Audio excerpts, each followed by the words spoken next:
right সকলোৰে আছে democratic কাণ্ট্ৰিত আৰু অন্য কথাটো হ'ল যে যেনেকুৱা হ'ব লাগিছিল এতিয়া BTCটো আমি 6 শিডিউল হিচাপে পোৱা এৰিয়া সেই 6 শিডিউলৰ সকলোবিলাক প্ৰায় পাৱাৰবিলাক কাৰ্টেল হৈছে আৰু যেনেকুৱা ধৰণে আমি নিজকে স্বশাসন কৰিব পাৰিব লাগিছিল সেইটো আমি বিশেষকৈ যোৱা 5টা বছৰত একেবাৰেই দেখা নাই সেইকাৰণে এতিয়া আমাৰ নৱপ্ৰজন্মৰ কাৰণে ভৱিষ্যতৰ কাৰণে সুৰক্ষিত কৰি ৰাখিবৰ কাৰণে আমি এটা দায়িত্ব লৈ আগবাঢ়িছো এটা নতুন পাৰ্টি গঠন কৰি পেলাই আমি ইয়াৰ জৰিয়তে সকলো জাতি জনগোষ্ঠী সকলো ভাষাৰ সকলো ধৰ্মাৱলম্বী লোকসকলক লৈ পেলাই পিছত লৈ নহয় আমি একেলগে এই সমগ্ৰ BTC এৰিয়াটোৰ সম উন্নয়ন কৰিবৰ কাৰণে আমি ওলাইছো প্লাছ যিটো শান্তি চুক্তি হৈ গ'ল এই শান্তি চুক্তি হৈ যোৱাটো প্ৰকৃতাৰ্থত শান্তি পাইছেনে নাই পোৱা সেইটো BTCবাসী সকলোৱে জানে শান্তি মুখত কোৱা কথা নহয় কোনে আনিছে কোনে আনা নাই কোনে দিছে কোনে দিয়া নাই সেইটো মুখেৰে ক'ব পৰা কথা নহয় যেতিয়া শান্তি নাই তেতিয়া মুখেৰে বেছিকৈ ক'বলগীয়া হয় আৰু সেইটো শান্তিটো হ'ল অনুভৱ কৰা কথা এতিয়া গোটেই BTCবাসীত কিমানে অনুভৱ কৰিছে আৰু যদি অনুভৱ কৰাহেঁতেন আমি এই পাৰ্টিটো গঠন কৰাৰ লগে লগে মানুহ জাউৰিয়ে যোগাযোগ কৰিছে ওলাইছে আহিছে মানে আমি গম পাইছো যে এইটো অল্টাৰনেটিভ এটা সকলোৱে বাট চাই আছিল অৱশ্যে দুটা ৰাজনৈতিক দল আমাৰ অলৰেডি আছেই তেওঁলোকৰ বিৰুদ্ধে আমি কিবা এটা কমপ্লেইন আনি পেলাই কৰা নাই বা তেওঁলোকৰ লগত লাগিবলৈ নহয় এইটো আমাৰ এটা অধিকাৰ আছে আৰু অলপ ভালকৈ কাম কৰিবৰ কাৰণে নোপোৱাখিনি ভালকৈ কাম কৰিবৰ কাৰণে কৰ্মতৰ চৰকাৰ UPPL 5 বছৰত সফল নহ'ল নেকি সেইটোতো মই কোৱা কথা নহয় ৰাইজেই দেখি আছে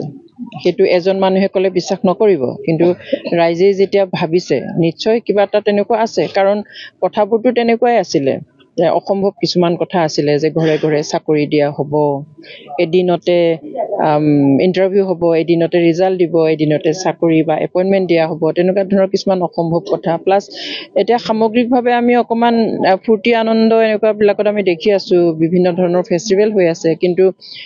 গ্ৰাছৰুট লেভেলত মানুহখিনিয়ে সেই একে অৱস্থাতে আছে ইনফেক্ট আগতকৈ অলপমান অৱস্থাটো বেয়া হৈছে সেইটো গ্ৰাছৰুটৰ ৰাইজেই খাটি খোৱা মানুহে প্ৰতিগৰাকীয়ে ক'ব বা কাম কৰা মানুহখিনিও ক'ব দেখা গৈছে যে আপোনালোকে দল গঠন কৰাৰ পিছতেই BPF আৰু UPPL কিন্তু আপোনালোকক কোনো প্ৰভাৱ নপৰে বুলি সমালোচনা কৰিছে এইটো কি ক'ব না সেইটোতো ক'বই সেইটো আৰু তেওঁলোকে পুৰণা পাৰ্টি নতুন আহিল আমাৰ বেয়া হ'ব সেইটো ক'ব নেকি আৰু সেইটোতো প্ৰভাৱ নপৰিব বুলি প্ৰতিটো ৰাজনৈতিক দলেই ক'ব সেইটো একো ডাঙৰ কথা নহয় যেহেতু আগন্তুক পৰিষদীয় নিৰ্বাচন কিমানটা সিটত আপোনালোকে প্ৰতিদ্বন্দ্বিতা কৰিব আমি এতিয়া সিটৰ কথাটো চিন্তা কৰা নাই ডিষ্ট্ৰিক্ট পাতিবলৈ আমি আৰম্ভ কৰিছোঁ আজি প্ৰথম ডিষ্ট্ৰিক্ট কমিটিটো গঠন কৰা হ'ল আমাৰ কেবিনেটত আমি ডিছকাছ কৰিম আমি শেষত কিমানটা সিটত আমি প্ৰাৰ্থী দিম এতিয়া এইটো ফাইনেল হোৱা নাই যোৱাকালি মুখ্যমন্ত্ৰী কৈছে যে আমি বড়ো সমাজত ভাগ ভাগ হোৱাটো নিবিচাৰোঁ আমি কথা পাতিম বুলি কৈছে আপোনাৰ লগত প্ৰব্লেমটো অকণমান তাতেই যে তেওঁলোকে যি বিচাৰে সেইটোকে আমি কৰিব লাগে যে তেওঁলোকে ভাগ হ'ব বুলি ক'লে ভাগ হ'ব লাগিব আৰু একেলগে থকা বুলি ক'লে একেলগে হ'ব লাগিব এনেকৈ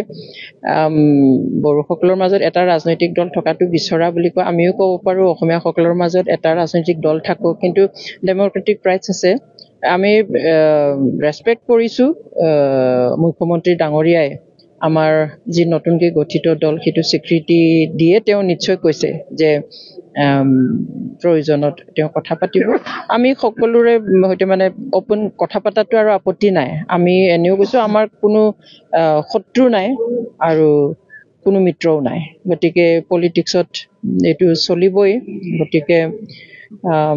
সেইটো তেওঁৰ বক্তব্যটো তেওঁৰ কথা যেহেতু আপোনালোকে সাংগঠনিক ভেটি ইতিমধ্যে মজবুত কৰিবৰ কাৰণে আৰম্ভ কৰিছে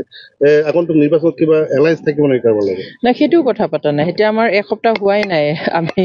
পাৰ্টিটো গঠন কৰা সেইকাৰণে কেবিনেটত সকলোবিলাক ডিছকাছ কৰা হ'ব আৰু এতিয়াতো গোটেই পৃথিৱীখনে এলায়েন্সতেই চলি আছে গতিকে